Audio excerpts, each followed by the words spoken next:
Welcome once again to Space and Harmony. Today we are going to see 7 fundamental steps to connect with the unconscious and subconscious in order to receive harmonious influences that may help us flow freely in our life mission, not in isolation but in connection with the whole cosmos. And right at the end, I'll show a cosmo communication, meditation, contemplation, as you wish, having a healing attitude amidst this quarantine that we are living globally. And now to begin with, let's clarify that when I speak of subconscious and unconscious, I use a similar view to that of deep psychology, but much more expanded, more profound. The subconscious, in my view, is the mental, emotional dimension of the physical body, which is more accessible through introspection, ordinary consciousness. On the other hand, the unconscious includes deeper spheres of being that can only be accessed with a more profound consciousness. And in this sphere of the unconscious, we have the energetic body, which stores ancient memories, traumas. There is also an astral body that develops more or less during the lifetime of a person. It usually doesn't grow fully, but it still stores memories, traumas. And these two are what we can call the personal unconscious, but there is also a collective unconscious of humanity, which includes psychic energies, archetypes, structures of consciousness that condition the behavior of humanity. And there is also a cosmic unconscious that includes the whole cosmos, with energies that are even deeper and are constantly influencing the reality that we are seeing. And our primordial being, which is emanated from the primal source, also belongs to the unconscious, but when we make it conscious, when we become aware of his presence in ourselves, then we participate in the superconsciousness that belongs to this primordial being, and then we can be guided better by this higher self, if you wish. However, this connection implies manifesting its true qualities, which are unconditional love, unmodified life, the light of conscience, and serenity. And now let us briefly recall the 4 characteristics of the unconscious and subconscious. The first one is that most of what we see is determined by the unconscious and the subconscious, what we don't see. There is a 99% reality that we are not seeing. The visible world is just the 1%. And what we don't see is comprised of belief systems, associations, bioenergetic inheritance, the perception of ourselves on a subconscious and unconscious level, and many energies of the cosmos that we are not usually aware of. All that is conditioning our perception. Normally, the human being is not consciously perceiving, is not consciously aware of this perception, and is rather in a state of hypnosis. Actually, those who say they are not subject to hypnosis do not know they are already hypnotized, because during the 90% of the lifespan of a person, the human being exists in theta brain waves, which take place during deep sleep, and with delta brain waves, which activate when the person is having night dreams or even daydreams, associations. Conscious awareness is very rare. And of course, it's possible to wake up, but of those who wake up, very few manage to remain awake. There are many forces that push us down into sleep back again. Now, the degree of consciousness and awakening is proportional to the degree of maturity of conscience, and it determines the experience that we have. In other words, the experiences that we are living depend on our understanding and the growth of our being, the growth of our conscience.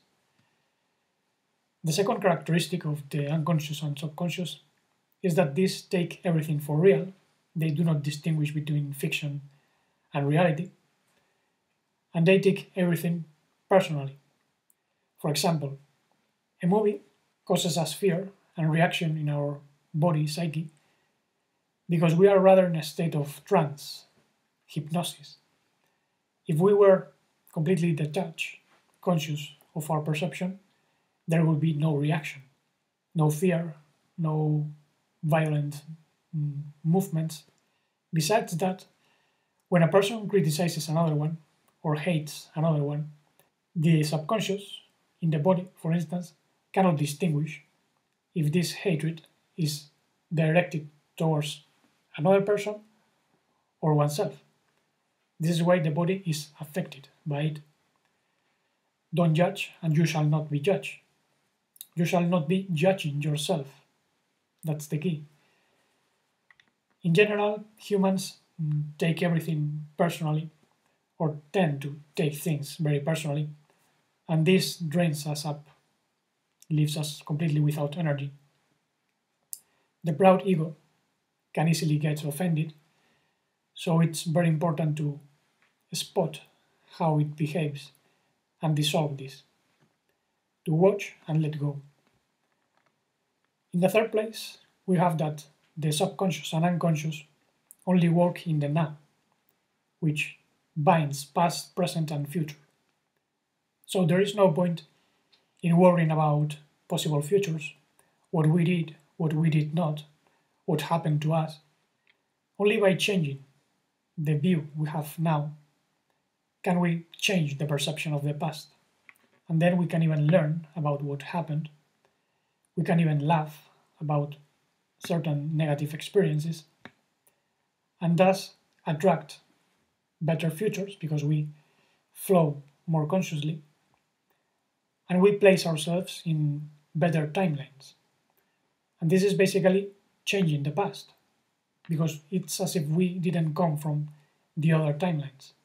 It's pure magic, but it's very logical. The now determines everything. All can be new from a single act of consciousness in connection with conscience. The fourth characteristic is that the subconscious and unconscious only communicate by means of intuitions, emotions, visualizations, never analysis or mental talking, superficial statements, and so on. And now, in order to establish a more conscious connection with the unconscious and subconscious, I have summarized a 7-step process. And the first step is to get out of the comfort zone, neutralizing the lazy mind. Sometimes this involves forcing us to do some physical exercise to overcome the inertia. A gentle maintenance a few days a week could be advisable. Even walking, it's a good exercise. But it's also very important to cleanse the heart and the mind on deeper levels. And this means dissolving perceptions that trigger destructive behaviors. This includes avoiding regular consumption of violent movies. And in case we see any, let's remain detached without identifying ourselves with what's happening in the movie. The same goes, of course, for scary movies and things like this. We do not belong to the world of violent fear, destruction. Now, other destructive triggers of unconsciousness are dirty jokes, joking behaviors, playing the role of clowns. All that steers mad in the unconscious and subconscious. It is crucial not to use bad language, which may trigger very low emotions. Avoid imitating beasts, monsters, aliens, making strange noises. All this triggers ancestral fears, especially in others. And it very easily leads to erratic mechanical behaviors, or even attracts the influence of fallen entities. And obviously, all this inner cleansing implies eliminating all negative views, criticism towards others, criticism towards the system, we must also let go of pessimistic views that unleash sadness, depression, hate. It's also important to let go of apocalyptic views. All that cannot come from true beings of primordial light, because this is like seeding seeds of the self-fulfilling prophecy. When we sow thorny bushes, we reap thorny bushes, not flowers. Actually, nowadays we have seen how some church leaders have been focusing on apocalyptic views, and some of them are now with the COVID-19.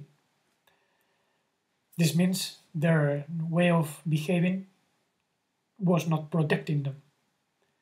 So it's very important to illumine the subconscious and unconscious shadows with the light of consciousness, integrating them into conscience, a more complete perspective, and using also the mental attention to sweep all possible negativity. Now, for all this, it's necessary to develop determination, will, the power of attention. So it's very useful to have a daily silent sitting on the morning, for instance, or even before sleeping. That helps to remember the dreams, to be more aware during the night processes. But in order to go deeper, it's advisable to make profound relaxations lying down on the floor. And once the body is relaxed, it's possible to watch as an impartial witness how the contents of the subconscious and unconscious float towards the screen of consciousness, and we can identify negative experiences, negative impulses that are stored deep into the psyche. But obviously, this should be done with guidance in some cases. Some people might be scared about what they find. Others might even have epileptic attacks. It's necessary to know when this can be done in a safe way. If the person has a background of epilepsy or other types of mental disorders, it's better to have guidance.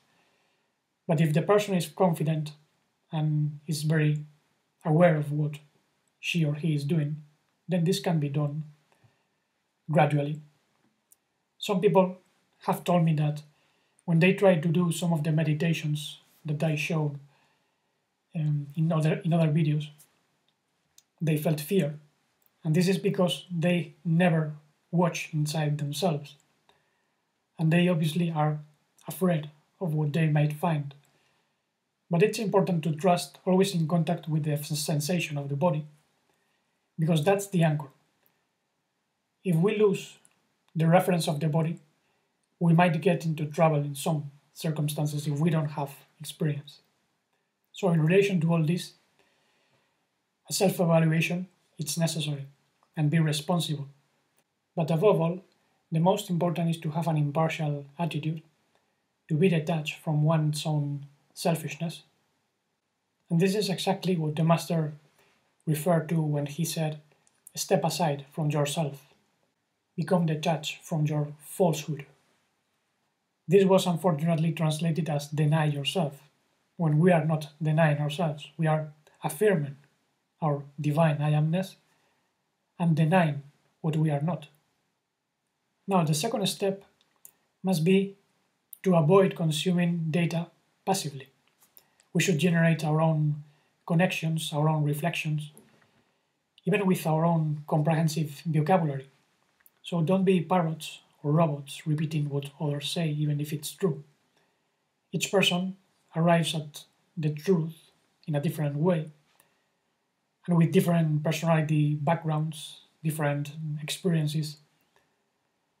However, many still think memorizing things mechanically or repeating what others say, using popular labels, things like that. But all this is not the way of authenticity. It's rather the road of the masses. And how many superficial things are already working in society? Yes, they are very famous. it could be possible to make good business with superficial things, but they are just that, something which is ephemeral. It won't last, it won't reach the heart of the people. So we must develop our own understanding in synchrony with the cosmos, and this is actually what makes our conscience grow, making us fulfill our true destiny, revealing our unique, authentic self. Each one is different. We all have something unique to express in the world, our own understanding, our own perspective, even though that is integrated in the greater scheme of things. The third step is that we have to listen to intuitions, emotions, sensations, life experiences, the hunches of the heart, the voice of conscience, so we can know what to do, what are our talents, which person can be trusted, which person might be not interested in what we do, things like this. Everything is speaking silently, and the subconscious and unconscious is registering everything constantly, but we are not usually becoming aware of this. This is why it's important to shift our perception into the unconscious and subconscious mode. But the ordinary mind must be quiet. And the other side of this is that we must obey and follow the advices that we receive in the unconscious and subconscious, setting us to work when we receive an idea, for instance. We'll see later why is that. There is a step of action. But realize we are surrounded constantly by abundance, opportunities, and sometimes it can be an apparently coincidental meeting with someone that can inspire us, or becoming aware suddenly of synchronicities. Now, this does not mean all coincidences are divine guidance. Notice that in this artificial world in which we are, in which everything has been modified, there is an artificial intelligence that responds mechanically to the content of our subconscious and unconscious. Everything is mirrored outside. So if we resonate with darkness, that's what we are going to see outside, attract into our life. However, the whole cosmos can also help us when we carry out our mission. The true universe conspires, so to say, to help us in every way possible. And in relation to all this, we have the fourth step, which is to trust the hunches of the heart, the voice of conscience, without worrying about the help that we need. Everything required is going to be present as long as we are moving in connection with our true life mission. Look for the foundation of the divine and its righteousness, and everything shall be added unto you. This was the teaching of the Master. And despite the isolation in this world is very intense, many beings of light and brethren of the primordial source are watching us constantly, even though we cannot see them. But they can, because they have access to all dimensions, even though they come from beyond dimensions. We come from beyond the dimensional structure of this fallen universe. But they can see future timelines and even whisper in our conscience to take one path, to avoid another. Unfortunately, we sometimes block this help that we receive by not paying attention, by trying to do things in our own way instead of trusting. And many times we let great opportunities go.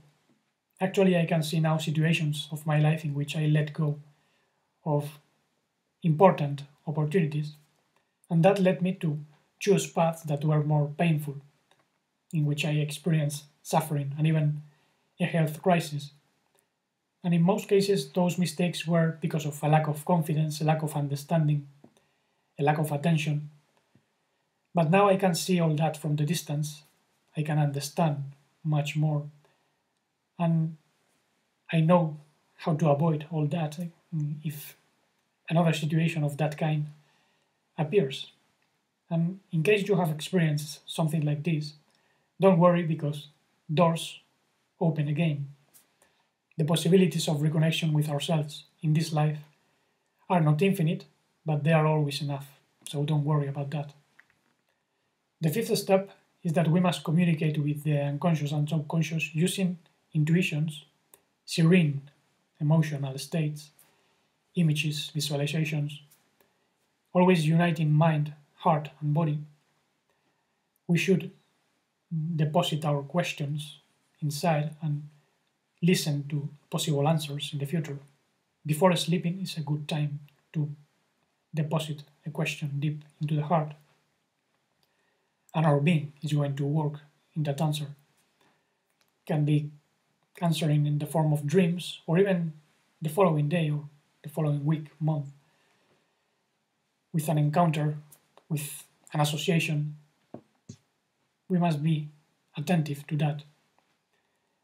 We can also give commands, we can also ponder in order to understand, but always using the intuitive mind, the silent consciousness, not using intellectual speeches, not using exalted emotionality, laughter, religious prayers. Remember how the Master said, don't be like the Pharisees that think that for saying many words they are going to be heard.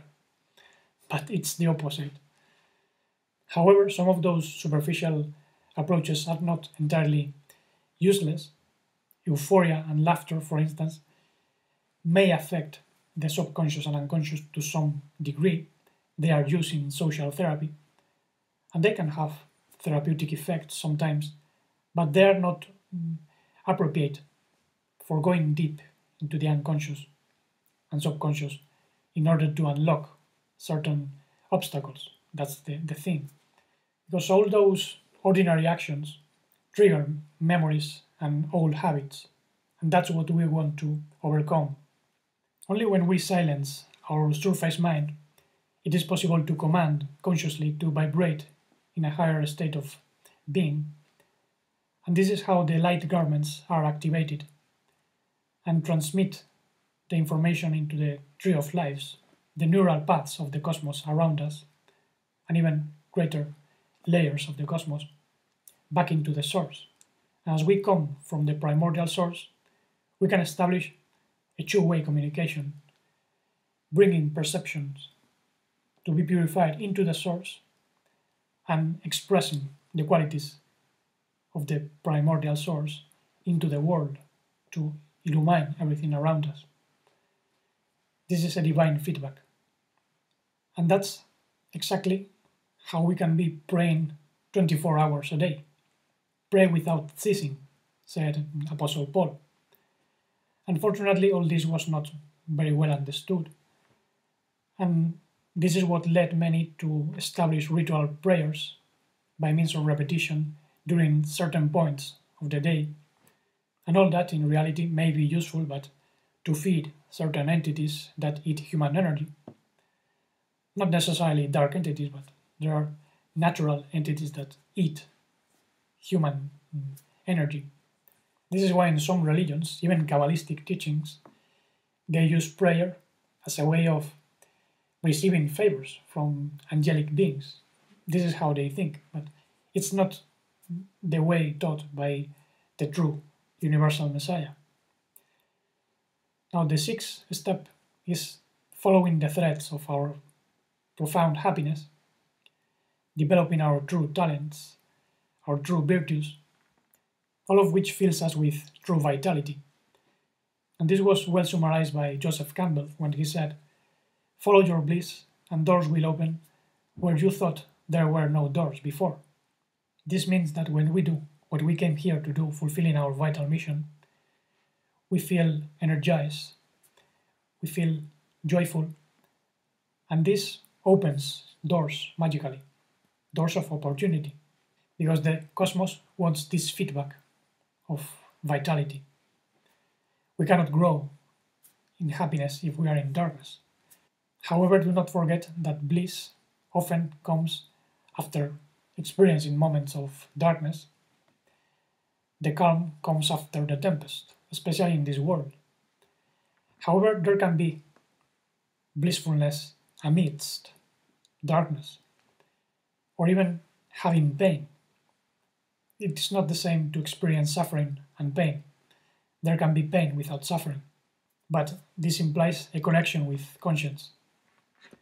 And last but not least, the seventh step is to mobilize ourselves, to establish links, connections, to move around intelligently without remaining isolated, and connecting not only with people but also with situations, ideas, with the profound depth in ourselves. To give you an example, notice those moments in which the voice of conscience tells us to do something about a specific situation. For instance, to make contact with someone in order to speak about something that happened. Maybe we have to say sorry to someone because we offended that person. Sometimes we can even receive information about what others are thinking, and by establishing contact with them, we can somehow continue the communication on a deeper level. And obviously, many times we receive commands, advices about what kind of work we must do, and we have to obey, as I said before. We have to mobilize the intuitions, the ideas. If we are told to write a book, we should not be procrastinating, thinking too much about how to do it, when to do it. No, it's important to begin writing, and then the inspiration will come along naturally, spontaneously, because the connection with the unconscious and subconscious is spontaneous. It's not rigid, strict, mechanical. That belongs to the world of computer systems, which is basically the essence of the matrix, if you will. Realize that when we don't obey the voice of conscience, the tree of life cannot speed up the connections. The fundamental characteristic of oneness is actually connectivity, relationship. All is connected in a universal tissue of life. Curiously, the name associated to the Messiah, it seems to be alluding to tissue, tissue, Yeshua, which means salvation. Others say Yoshua or Yeshua. But it's always connected to this tissue sound. And salvation itself is the connection to the loving source of life in serene conscience. That's basically the process of becoming Yeshua, which is not a separate person. And now, to make all this a bit more practical, I'm going to show a little cosmocommunication, contemplation if you wish, in a similar way as I did in the video Cosmocommunication or 13 Spheres of Sensory Awareness. But since we are in a quarantine period, and this is lived globally, we can use this as a context, shaping the communication in a certain way. We hadn't had a quarantine since 100 years ago, so the trumpets of awakening are sounding worldwide, and it's important to remain connected. So we must consider that our action must expand towards the four cardinal points, uniting the four elements of the earth, water, air, fire, coming together in universal conscience. Body, heart, and mind must be unified by divine will. We must manifest the four main characteristics of our primal essence, reaffirming our true I amness, the will to unconditional love, full life, light, conscience, and serenity, all in harmonia. And if you prefer, these are the manifestations of the universal Messiah, because some of us came here to help as branches of the Tree of Lives, bringing everything back to the Tree of Lives. And before starting, keep in mind that the connection with the divine will is already mirrored in how our breath is constantly moving, how the heartbeat is constantly giving us the chance of life. In them there is a light that connects us to the primordial source, the Father, if you wish, because that's the origin of the pulsating force of life. Therefore, when we breathe, we should remember this and breathe consciously, feeling the heart as well, letting go of tensions and associations. And in order to let go of tensions and unwanted associations, we should breathe deeply once or twice towards the abdomen, filling the lungs from the bottom.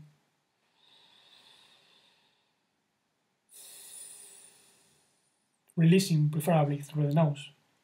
In a stable position, you can place your hands on the knees with the palms upwards, and without losing the gentle breath that remains, let's start connecting with the divine will from the top of the head, which in the Tree of Life corresponds to Keter, the crown, and closing our eyes,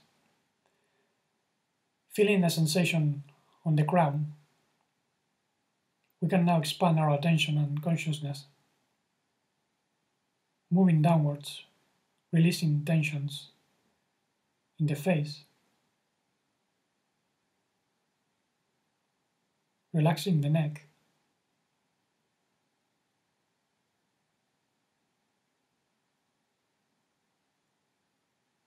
letting go of tensions in the back, in contact with the chair.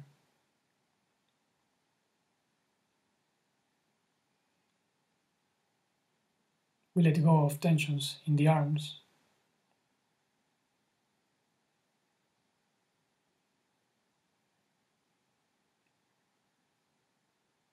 we let the chest and abdomen relax.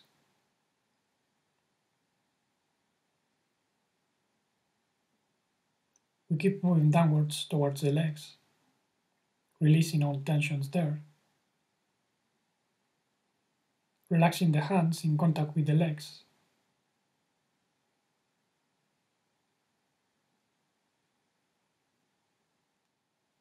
We feel the legs relax in contact with the ground.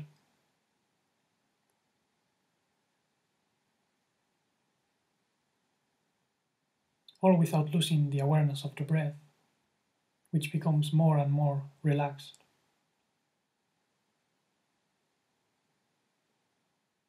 And now we start visualizing in the middle of the chest, where the spiritual heart is connected, a little sphere of light, intense light, that becomes greater and greater. It expands gradually, slowly, surrounding our body, filling all our cells with light.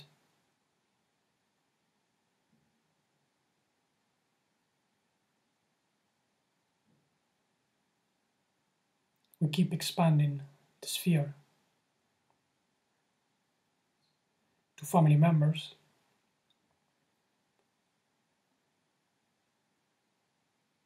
friends, brothers of light,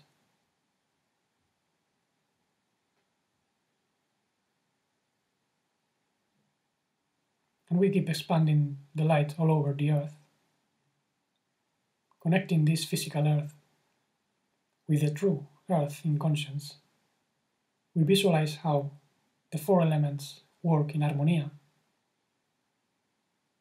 The earth becomes greener and greener, with other colors as well,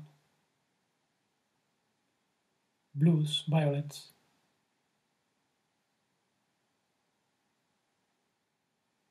Water and air become more subtle.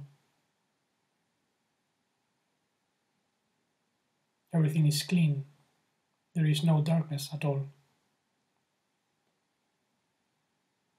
And the fire doesn't burn. It's a divine light which heals. And it also activates as the fire of our brain, the fire of our heart. the fire of our liver, bringing purification into the physical level.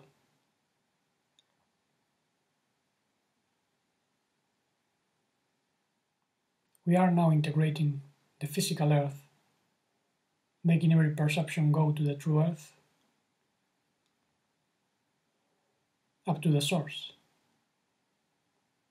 an infinite loving vastness.